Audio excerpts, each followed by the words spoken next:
నమస్తే, welcome to big Telugu TV. ప్రస్తుతం మనతో పాటు ఉన్నారు అనలిస్ట్ రాహుల్ అయ్యర్ గారు. నమస్తే అండి. నమస్తే అండి. రాహుల్ గారు, అలేఖ్య చిట్టి ఇన్సిడెంట్ తర్వాత ప్రస్తుతం ఆమె హాస్పిటలైజ్డ్ అయినట్టుగా ఒక ఫోటో వైరల్ అవుతోంది సోషల్ మీడియాలో.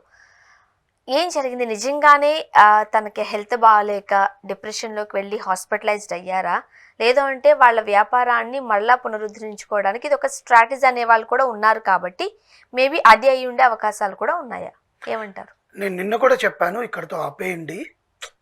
ఎందుకంటే తప్పులు అనేవాళ్ళు అందరూ చేస్తారు. నేను కూడా మాట్లాడుతూనే ఉన్నాను ఆమె గురించి. ఆమె మాట్లాడిన దాన్ని తప్పనే ఖండించాను. ఒకరితో ఇద్దరితో కాదు, మొత్తం 15-16 మంది ఆడియో లీక్స్ ఇప్పుడు బయటకు వచ్చాయి. ఫస్ట్ ఒక అబ్బాయితో మొదలైంది. వాళ్ళు ఎంతమంది మాట్లాడారు, అన్ని ఆడియోలు అందరూ బయట పెట్టారు. నోరు మంచిదైతే ఊరు మంచిది అవుతారు అంటారు కదా. అలాగా వాళ్ళ బిజినెస్ ఎప్పుడైతే 3 నెలల క్రితమే వాళ్ళ ఫాదర్ చనిపోయారని చెప్పి అమ్మాయి ఈరోజు చిన్న కూతురు వీడియో పెట్టింది. యాక్చువల్గా ఇద్దరు వీడియోలు పెట్టారు హాస్పిటల్లో ఉండి. మీరు వీడియో పెట్టాలి, మీరు స్పందించాలి అని అనుకుంటే ఆక్సిజన్ సిలిండర్లు వెనకాల పెట్టుకొని మాట్లాడడము, వెనకాల అంతా బ్లర్ చేసి వచ్చి మాట్లాడడం అవసరం లేదు. ఉన్నారేమో. నేను ఆరోగ్యం గురించి వాళ్ళకి నిజంగా బాగుందా బాగాలేదా అన్న విషయాన్ని గురించి నేను మాట్లాడాను, కానీ చెప్పిన పదానికి చూపించేదానికైనా కొంచెమైనా ఉండాలి కదండి. మా అక్కకి ఊపిరి ఆడట్లేదు, ఆక్సిజన్ పెట్టున్నారు అన్నారు. ఆక్సిజన్ పెట్టుంటే ఆక్సిజన్ మాస్క్ ఏది? It's a common reason. ఇప్పుడు చిన్నపిల్లలకు కానీ మనకు కానీ ఏదైనా ఊపిరి అందకపోతే మనకు ఒక సిలికాన్ మాస్క్ లాగా ఒకటి పెడతారు కదా గాలి అందడానికి, నెబులైజర్ అంటారు, వాట్ ఎవర్, అదైనా ఉండాలా. మేబీ ఆ అమ్మాయి ఏడ్చి డిహైడ్రేషన్ అవ్వడము, లేకపోతే ఆడపిల్ల కదండి, సెన్సిటివ్ ఎట్లయినా ఎంత మాట్లాడినా ఎంత నోరేసుకొని పడినా వాళ్ళకంటూ సెన్సిటివిటీ అనేది ఒకటి ఉంటుంది. అందరి ముందు నేను ఎదవని అయిపోయాను, ఎంతో డబ్బు సంపాదించుకుని ఇప్పుడు ఆ పేరు పోయిందే అన్న బాధతో ఆ అమ్మాయి హాస్పిటల్లో జాయిన్ అయ్యి ఉండొచ్చు, పెద్ద ప్రాబ్లం కాదు. బట్ మీరు బయటకు వచ్చి ఇంకా డ్రామా చేయడం దేనికి? అయిపోయింది. ఇప్పుడు వాళ్ళు వదిలేసుకున్న టైంలో మళ్ళీ వీడియోలు పెట్టారు. ఇప్పుడు నిన్నటితో ట్రోలింగ్స్ అన్నీ అయిపోయినాయి. ఆ ట్రోలింగ్స్ కాస్త పాజిటివ్ ట్రోలింగ్స్గా మారుతున్నాయి. యాడ్లు ఇవ్వడాలు, అలేఖ్య చిక్కి పికిల్స్ తిన్నారా మీరు అని, అది నవ్వుకునే యాడ్స్ చేసుకుంటూ వస్తున్నారు. సరే, నువ్వు ఏదైతే నెగిటివిటీ క్రియేట్ చేసావో, ఏ సోషల్ మీడియా అయితే నీ మీద నెగిటివిటీ క్రియేట్ చేసిందో అదే సోషల్ మీడియా నీ పేరుని ఉపయోగించుకొని నవ్వుతూ మీమ్స్ కూడా చేయడం స్టార్ట్ చేసింది. కరెక్టా కాదా? మేము చాలా చూసాం. Because what ever the negativity created, అది ఆల్రెడీ పాజిటివ్గా మారే ఛాన్స్ కూడా వచ్చేసింది. వచ్చిన తరంలో మళ్ళీ పుండు మీద కారం జల్లినట్టు మీ ఇద్దరు వచ్చి వీడియోలు పెట్టడం అంటే, నువ్వు వీడియో చూపించాల్సిన అవసరం ఏముంది? మీ అక్కకి బాగాలేదని ఆపేసే వాళ్ళు ఆపేస్తారు కదా. ఇప్పుడు తప్పు చేసావు, నీ వంతు ఏంటి? వాళ్ళు ఏం చెప్తారు? చూపించాల్సిన అవసరం ఏంటి అంటాను. ఇప్పుడు వాళ్ళు అనే మాటలు నేను అసలు ఎంకరేజ్ చేయట్లేదు, కానీ ఒక ట్రోల్స్కి వెళ్తున్నారు కాబట్టి మేము కాస్త ఇబ్బంది పడుతున్నాము, దయచేసి క్షమించండి అన్న. ఇన్స్టాగ్రామ్ లో కూడా రాయొచ్చు ఒక లిస్ట్. అరే వాళ్ళు చూస్తే మీకు ప్రాబ్లం ఏంటి? That is what creating an issue కదా. చెప్పే మాటలు ఒకటి, చూపించేది ఒకటి. అక్కడ వాళ్ళు మాట్లాడలేదు, అది మాట్లాడండి. ఏమని వాళ్ళు ఏదైతే చెబుతున్నారో చూపించేదానికి సింక్ లేదు. రెండు మళ్ళీ వెనకాల ఇన్ని ఆక్సిజన్ సిలిండర్ ఎక్కడ ఉంటాయి? హాస్పిటల్ ఐసీయూ పక్కన ఇంత పెట్టుంటారు ఆక్సిజన్ సిలిండర్. అవి పేలితే మేబీ అంత అవసరం ఉందా? అంత లేదండి మేడం.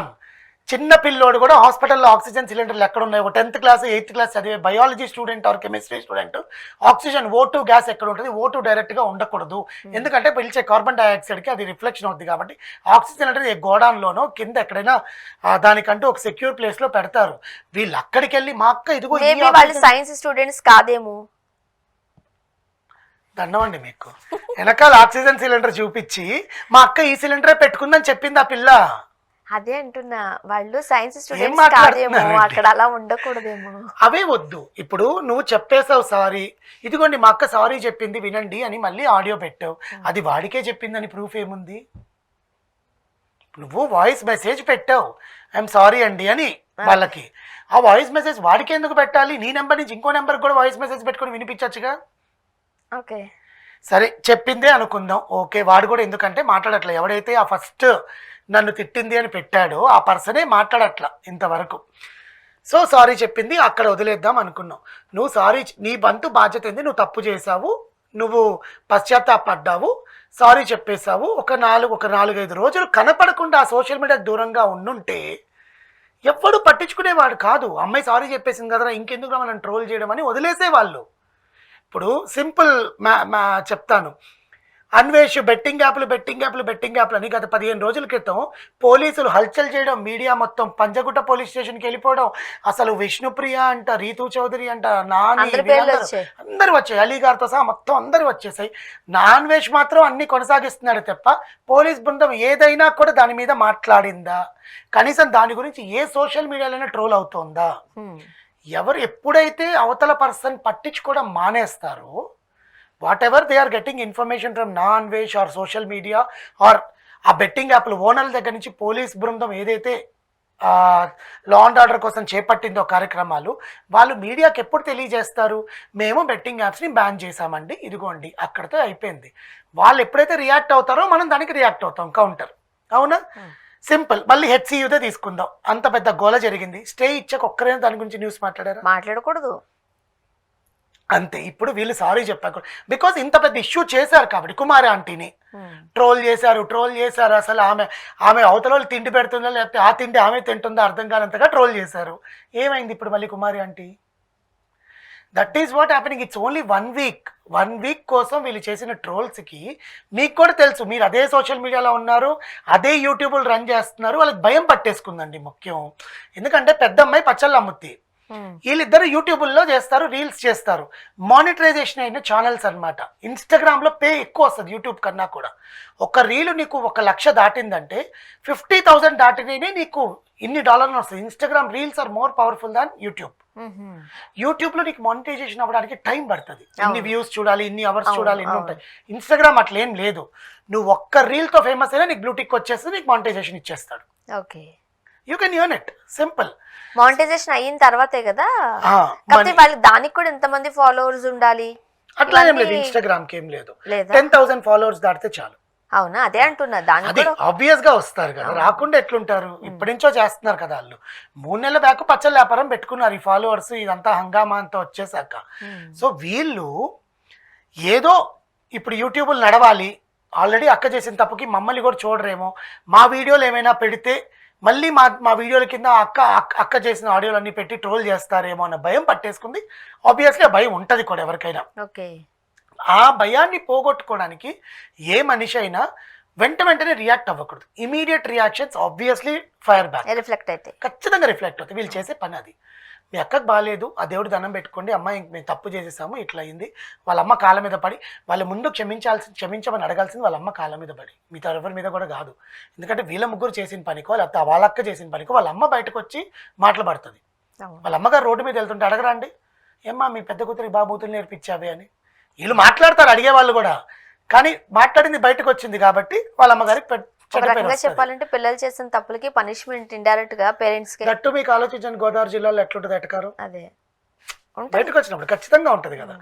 సో ఇవన్నీ దృష్టిలో పెట్టుకొని వాళ్ళు ఆగుండాల్సింది. అసలు ఏం రెస్పాన్స్ ఇవ్వకుండా పెట్టారు, మా అక్క తప్పు చేసిందండి, మేము ఒప్పుకుంటున్నాం, ఖండిస్తున్నాము, సారీ అండి, మా అక్క చేత సారీ చెప్పిస్తామని 2 వీడియోలు పెట్టారు. అక్కడతో ఎండ్ చేసేసి ఉంటే బాగుండేది.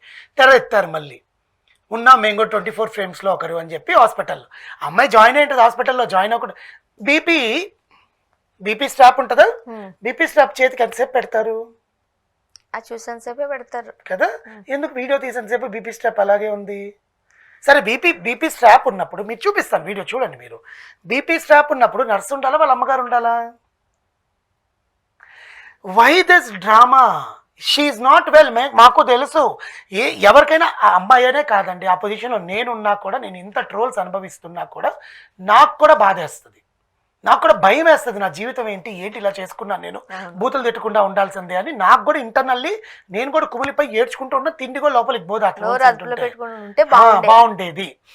కానీ నువ్వు హాస్పిటల్ బెడ్ మీద బీపీ స్ట్రాప్ పెట్టుకొని ఎక్కడైనా నీకు సిలైన్ ఎక్కించు, ఐవీ ఉందా ఎక్కడైనా? When she is dehydrated IV ఎక్కిస్తారు ముందు. She doesn't have IV on his hands. Not even ఇది పెడతారు కదా పల్స్ చెక్ చేసేది, పల్స్ ఆక్సిమీటర్ లేదు. నువ్వు అసలు ఏం క్రియేట్ చేయాలనుకుంటున్నారు అక్క చెల్లెలు ఇద్దరు? ఇట్లాగే మళ్ళీ ఇంకో ట్రోల్ అయ్యి ఇంకో 1 వీక్ వాళ్ళకి డబ్బులు ఇస్తారు. మీరు ట్రోల్ చేసే వాళ్ళకి పైసలు ఇస్తారా ఎవరా? మీరు చేసే డ్రామాలకే ఇక ట్రోల్ అవుతున్నారు. అవును, చూద్దాం పాపం ఏం జరుగుతుందో. ఒక రకంగా చెప్పంటే జాలేస్తుందంట చాలా మందికి. ఇలాంటి చేస్తే జాలే వేస్తుంది అసహ్యం కన్నా కూడా. ఏం జరుగుతుందో చూద్దాం. Thank you.